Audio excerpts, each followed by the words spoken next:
Hello guys, welcome back to my channel Sulagna's view. আর আমি সুলগ্না।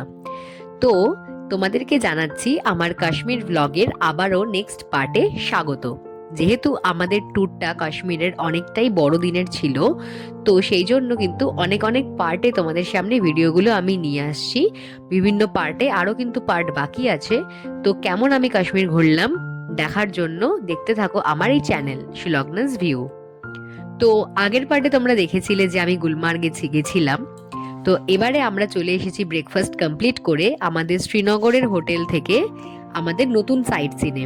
তো এসেছি আমরা এখন দুধপাত্রি বলে একটা জায়গা আছে কাশ্মীরে, তো সেইখানে।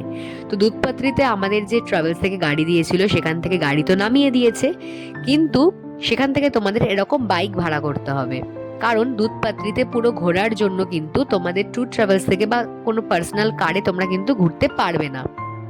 ওদের ওখানকার যে বাইক আছে সেগুলো খুবই সুন্দর, তো সেগুলো করে তোমরা কিন্তু ঘুরতে পারবে।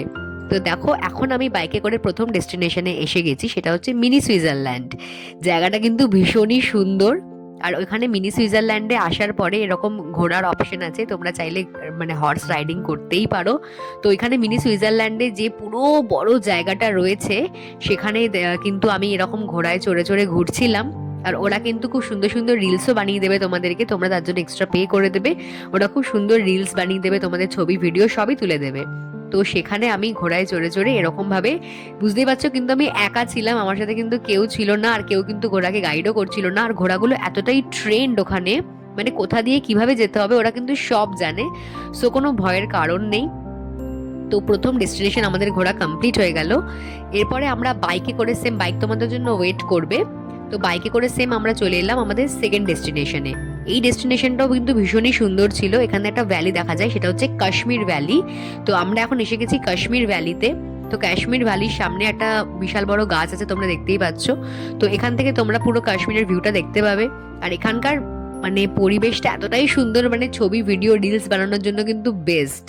তো এই যে ভিডিওটা তোমরা দেখতে পাচ্ছ, যে ভিডিওটা আমি করেছি, তো দেখতেই পাচ্ছ এখন যে রিলসটা বা ভিডিওটা আমি শুট করছি, এটা কিন্তু আমাদের যিনি নিয়ে এসেছিলেন আমাদের বাইকে করে, সেই দাদাই কিন্তু তুলে দিয়েছে এই ভিডিওগুলো।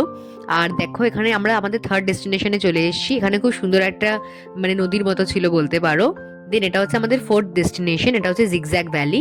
দেন আমাদের ঘোরা কমপ্লিট হয়ে গেল। তো আমরা যেখান থেকে বাইকে উঠেছিলাম সেখানে আবার আমাদের দাদা নামিয়ে দিয়েছে আমাদেরকে। আর আমি সবকিছু ঘোরা কমপ্লিট করে এখন একটু কাশ্মীরের লোকাল ফুড খেতে চলে এসেছি। তো লোকাল ফুডের মধ্যে দেখতেই পাচ্ছ এই পরোটাটা ট্রাই করেছিলাম, ভীষণই ভালো লাগছিল। তারপরে আমরা আমাদের যে ট্যুর ট্রাভেলস থেকে গাড়ি দিয়েছিল সেখানে আবার উঠে পড়েছি আমাদের হোটেলে ব্যাক করার জন্য। তো এই ভিউগুলো দেখতে দেখতে সুন্দরভাবে এনজয় করতে করতে আমরা এখন চলে এসেছি আমাদের কাশ্মীরের মেন যেটা অ্যাট্রাকশন বলতে পারো, সেটা হচ্ছে ডাল লেক। তো ফার্স্টে সকালবেলা আমরা ব্রেকফাস্ট কমপ্লিট করে দুধপাত্রি গেছিলাম। দেন আফটার লাঞ্চ আমরা গেলাম হচ্ছে ডাল লেকে। কারণ সকালবেলা বেশি না যাওয়াই বেটার, কারণ অনেক রোদের তাপ থাকতে পারে, তোমাদের কষ্ট হতে পারে। তো সেই জন্য তোমরা যদি লাঞ্চের পরে যাও না, তো বিকেল বিকেল দিকে গেলে কি হয়, রোদটা অনেকটা কমে যায়। আর খুব সুন্দরভাবে তোমরা কিন্তু একটা পরিবেশটা ভালোভাবে ফিল করতে পারবে। তো এখানে তোমাদের বিভিন্ন রকমের রেটের রয়েছে শিকারা। তো শিকারায় বসে আমরা এনজয় করছিলাম, এবং শিকারার পাশে পাশে বিভিন্ন রকমের খাবারের নৌকো আসছিল, বিভিন্ন রকমের জিনিসপত্রের, মানে বলতে পারো one type of floating market যেটা আমরা বুঝি সেটাই।